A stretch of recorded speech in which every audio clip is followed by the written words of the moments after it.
जय श्री राम भाइयों। तो आज हम अयोध्या पहुंच गए। अयोध्या मंदिर यहाँ से 50 किलोमीटर। तो दोस्तों एक रेस्टोरेंट पे रुके थे अपन। भाई का ये श्री साईं ढाबा एंड रेस्टोरेंट है, चाय शाय पीने के लिए। और हमने देखा एक गुरुजी मिल गए हमें, दिव्य पुरुष। दर्शन करवाते हैं। गुरुजी बैठिए। मालिक सीताराम। जय श्री नाम राधे। क्या आपका बताइए मालिक। अजीत कुमार शुक्ला। आप कुछ बता रहे थे अभी। हाँ, हम बता ये रहे शुक्ला है। अच्छा, हम भेटरिया के हैदरगढ़ में रहते हैं। हम वहीं पर पढ़ते थे और मतलब काम वाम करते थे। और हमारी जैसे ही शिक्षा पूर्ण हुई तो हमारे सपनों में गुरु गोरखनाथ आए। उन्होंने हमें ये कहा कि तुम यहाँ काम कर रहे हो, हमें अच्छा नहीं लग रहा है, तुम यहाँ से कहीं निकल कर बाहर जाओ। अगर तुम यहाँ से बाहर जाओगे तो मैं तुम्हें वरदान दूंगा। तो हमने कहा ठीक है, अगर आप ऐसा करते हो तो मैं जाऊंगा। तो मेरा एक बचपन का मित्र था रोहित पाठक, जिससे हमारी गहरी मित्रता हो गई। जब गहरी मित्रता हो गई तो जब वहाँ पे हाथ मारा तो पहले सारी घंटियां अपने आप बजने लगी। तो हमने कहा मैंने ऐसा चमत्कार अपनी आंखों से पहली बार सचमुच अगर हम ब्राह्मण के हैं, क्षत्रिय हैं, तो अगर इस मूर्ति में जान आ जाएगी तो मैं यहीं से वापस चला जाऊंगा। अगर नहीं आएगी तो मैं यहीं रहूंगा। तो मैं नंदेश्वरन में रहने लगा, वहाँ सिद्धि प्राप्त की। तो एक बार नंदी बाबा अपना भेष बदल कर आए, जो बहुत ही दानवीर थे, शैतान था। वो भागता था, अपने माता पिता को सबको मारता था, गुरु को ही मारता था जो उसको शिक्षा देता था। तो नंदी बाबा। हाँ, तो हम एक दिन उसके साथ गए, उसका हाथ पकड़ा। हम कहें यहाँ हो। तो हम कहें आप बताइए इनको मारते क्यों हो? तो कहता है ये साला बड़ा बदतमीज है। जब मैं इससे सवाल करता हूँ तो ये इसका उत्तर क्या देता है? ये तो मूर्ख है। अरे मूर्ख अज्ञानी से हमसे क्या मतलब? मूर्ख अज्ञानी से हमारा कुछ लेना देना नहीं है। अगर हमने ऐसा नहीं किया तो हमारी तो नौकरी चली जाएगी। तो हमने ठीक, हम कहा नौकरी आपकी नहीं जाएगी, इसकी चिंता न करो, मैं अभी जाता हूँ और महाकाल से भभूति ले आता हूँ।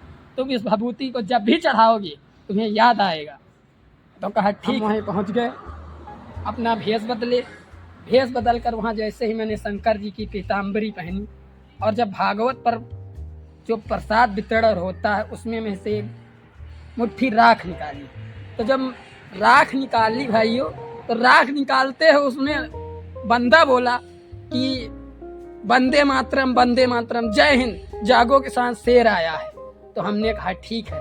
हमने कहा अगर आपको ऐसा लगता है, आपके सामने ऐसा चमत्कार हुआ है, तो आपके लड़के की शादी हमारे बहन के घर होगी। तो हमने ऐसा ही कहा कि अगर तुम भी हमारे साथ चलोगे ना तो एक दिन मैं तुम्हें बड़ा इंसान बनाऊंगा।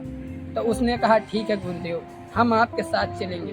तो जब हम बहन के पास गए, बहन के घर वहाँ शिक्षा ग्रहण करने लगे। तो एक दिन हमारी गुरु माता ने कहा, जहाँ हम बैठकर तपस्या करते थे, तो हमारे पिताजी के मतलब जो जीजा थे उनके पिताजी गुजर गए। तो जब गुजर गए तो उन्होंने प्रधान को बुलाया। तो जब प्रधान को बुलाया तो प्रधान ने कहा तुमको हम कहीं देखे हैं? तो हम कहें हम यहीं रहते थे, अब हमारी बहन की शादी हो गई है, अब यहाँ कोई नहीं रहता है। तो मतलब हम कहें ठीक है, आप अगर हमें नहीं देना चाहते हो तो हम बाहरी कमरा ले लेते हैं। छप्पर तनवाया, उसी मतलब बाबा के भेष में वहीं रहते थे। रोज मतलब खाना पीना हमारे जीजा वहीं खाना ले जाते थे, मैं वहीं खाता था। एक दिन हम कुंजन पर बैठे तो हमने कहा गुरु गोरखनाथ जी से कि दान बड़ा ना भैया, सबसे बड़ा रुपया। जिस दान पेटी में एक दक्षिणा पड़ेगा उसका भाग्य जाग जाएगा।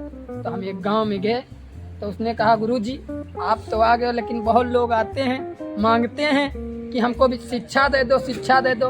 अरे शिक्षा देना उसका काम नहीं है, शिक्षा देना वो होता है जो शिक्षा गुरु बनकर दे, जैसे भगवान कृष्ण ने दिया था। अगर द्वापर में, सतयुग में और कलयुग में और त्रेता युग में अगर ऐसे अवतार हो जाएं तो वो धन्य भाग हो जाएगा। और अगर ऐसे बेटे को जिस बाप घर से निकालता है उसको श्राप लागू होता है, और उसके श्राप 7 दिन तक लगता है।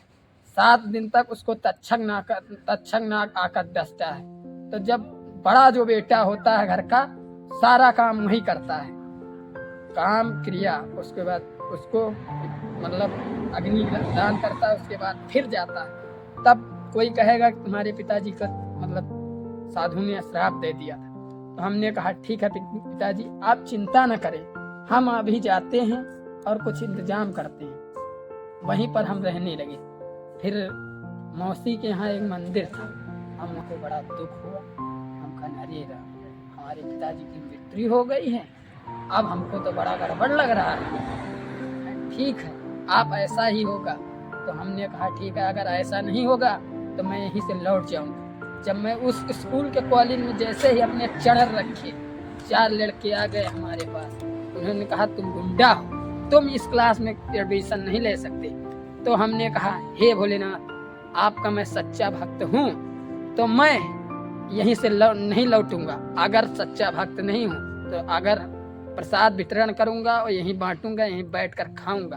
तो एक दिन मैं वहीं बैठा था, बैठे बैठे मेरा पूरा दिन गुजर गया। हमने जब सवेरा मतलब नहीं हुआ तो एक किसान था जिसका नाम था भैरव पंडित।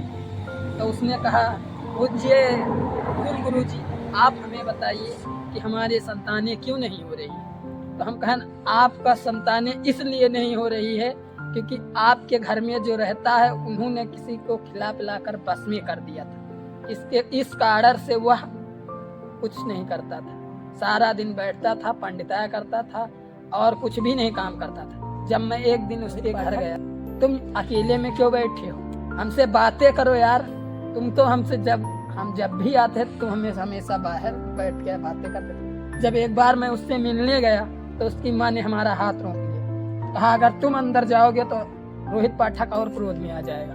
तो हमने कहा ठीक है, आप अगर ऐसा करते हैं तो मैं ऐसा नहीं, मैं अपने तपस्वी रूप में जाऊंगा।